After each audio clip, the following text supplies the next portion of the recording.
Le paparazzi a planqué 3 semaines et pris ses clichés à près de 2 km de distance pour obtenir ces images dignes d'un secret d'État.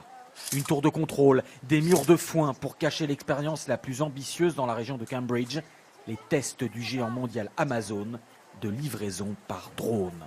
La campagne de publicité, elle, est déjà prête. C'est une histoire dans un futur pas si éloigné que ça. La petite Millie dispute un match de foot capital dans 2 heures, mais le chien a mis en pièces ses baskets préférées. En un clic, la moderne mère de famille en commande d'autres sur Amazon. Dans l'entrepôt régional, le paquet est acheminé à ce drone qui décolle avec sa cargaison. L'entreprise tient à préciser que ces images sont réelles et ne sont pas de la simulation. Le drone repère même des obstacles, comme cette montgolfière, peut dévier sa route avant d'arriver directement dans le jardin familial en moins de 30 minutes et ainsi sauver le match de la petite Millie. L'aviation civile britannique a été la première au monde à donner l'autorisation à Amazon de pratiquer ces tests à grande échelle. Les drones pourront transporter des colis de moins de 3 kg dans un rayon d'une vingtaine de kilomètres. Pour les spécialistes, ce n'est pas de la science-fiction.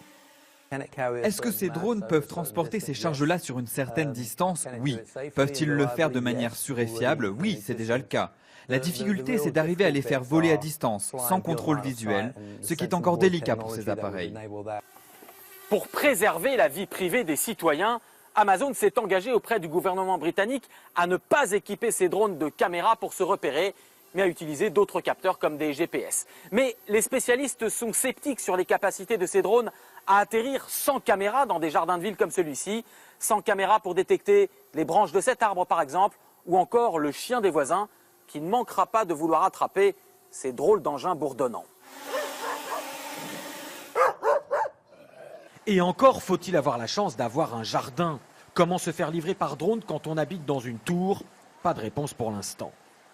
Autre défi, il faudra qu'un même opérateur pilote des centaines d'appareils en même temps. Des tests aussi bluffants qu'inquiétants d'escadrilles de drones synchronisés ont été réalisés aux États-Unis. Le risque est à terme d'avoir le ciel littéralement obscurci par des dizaines de milliers de drones. Mais le pire n'est pas certain. Les livraisons par drone de médicaments dans les zones reculées d'Afrique, par exemple, sont un réel outil d'espoir. Amazon compte bien faire ses premières livraisons commerciales en Angleterre dès l'an prochain si tous les obstacles, plus sociétaux que technologiques, sont levés.